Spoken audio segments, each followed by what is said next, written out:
IndiGo ವಿಮಾನ ಹಾರಾಟದಲ್ಲಿ ವ್ಯತ್ಯಾಸ ಆಗಿತ್ತು. ಬೆಂಗಳೂರಿನಲ್ಲಿ ಬಿಎಂಟಿಸಿಗೂ ಕೂಡ ಅದರ ಎಫೆಕ್ಟ್ ತಟ್ಟಿದೆ.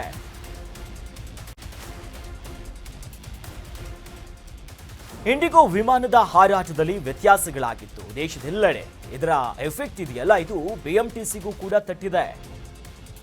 ಬಿಎಂಟಿಸಿ ನಿಗಮಕ್ಕೆ ಅಪಾರ ಪ್ರಮಾಣದಲ್ಲಿ ನಷ್ಟ ಆಗಿದೆ. ಒಂದೇ ವಾರದಲ್ಲಿ 1/2 ಕೋಟಿಗೂ ಹೆಚ್ಚು ನಷ್ಟ ಆಗಿದೆ ಬಿಎಂಟಿಸಿಗೆ. ಕೆಂಪೇಗೌಡ ವಿಮಾನ ನಿಲ್ದಾಣಕ್ಕೆ ಖಾಲಿಯಾಗಿ ಬಸ್ಗಳು ಹೋಗ್ತಾನೆ ಇದೆ. ಖಾಲಿಯಾಗಿ ಸಂಚಾರವನ್ನು ಮಾಡ್ತಾ ಇದೆ ಓಲ್ವೋ ಬಸ್ಗಳು. ಪ್ರಯಾಣಿಕರ ಸಂಖ್ಯೆಯಲ್ಲಿ ಕುಸಿತದ ಹಿನ್ನೆಲೆಯಲ್ಲಿ ನಷ್ಟ ಆಗಿದೆ.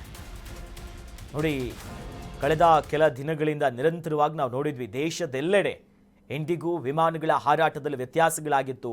ಕೆಲ ನಿಯಮಗಳ ವಿರುದ್ಧವಾಗಿ ಕ್ರಿಯೂ ಕೂಡ ಸಿಡಿದೆದ್ದಿದ್ರು.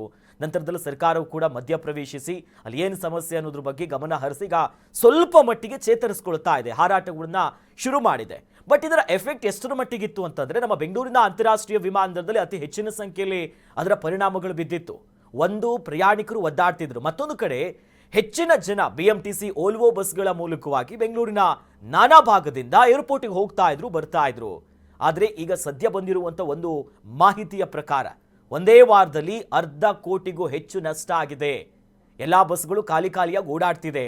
ಆರಾಮಾಗಿ ಸುಮ್ಮನೆ ಹೋಗಬೇಕಾಗಿರುವಂಥ ನಿಟ್ಟಿನಲ್ಲಿ ಪ್ರತಿದಿನ ನಗರದ ವಿವಿಧ ಕಡೆಯಿಂದ ಏರ್ಪೋರ್ಟ್ಗೆ ಸುಮಾರು 156 ಬಸ್ಗಳು ಸಂಚಾರ ಮಾಡುತ್ತೆ. ಈ ಬಸ್ಗಳಿಂದ ಅಂದಾಜು 1,000 ಟ್ರಿಪ್ಗಳನ್ನು ಮಾಡಲಾಗ್ತಾ ಇತ್ತು. ಆದರೆ ಯಾವಾಗ ಇಂಡಿಗೋ ಫ್ಲೈಟ್ ಸಮಸ್ಯೆಯಿಂದ ಪ್ರತಿದಿನದ ಪ್ರಯಾಣಿಕರ ಸಂಖ್ಯೆಯಲ್ಲೂ ಕೂಡ ಇಳಿಕೆ ಆಗಿದೆ, ಖಾಲಿ ಬಸ್ ಹೋಗ್ತಾ ಇದೆ, ಬರ್ತಾ ಇದೆ, ಸಮಯಗಳು ಕೂಡ ಅಲ್ಲಿ ವ್ಯತ್ಯಾಸಗಳಾಗ್ತಿದೆ.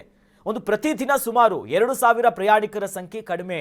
ಇದರಿಂದ ಪ್ರತಿದಿನ ಬಿಎಂಟಿಸಿಗೆ ಸುಮಾರು 7 ರಿಂದ 10 ಲಕ್ಷ ಲಾಸ್ ಆಗ್ತಾ ಇತ್ತು. ಅಂದ್ರೆ ವಾರಕ್ಕೆ 70 ಲಕ್ಷದಷ್ಟು ನಷ್ಟ ಆಗಿದೆ. ಈಗಲೂ ಕೂಡ ಪ್ರತಿದಿನ ಏರ್ಪೋರ್ಟ್ ಬಸ್ಗಳಲ್ಲಿ ಪ್ರಯಾಣಿಕರ ಸಂಖ್ಯೆ ಇಳಿಕೆಯಾಗ್ತಿರುವುದನ್ನು ನಾವು ನೋಡಬಹುದು.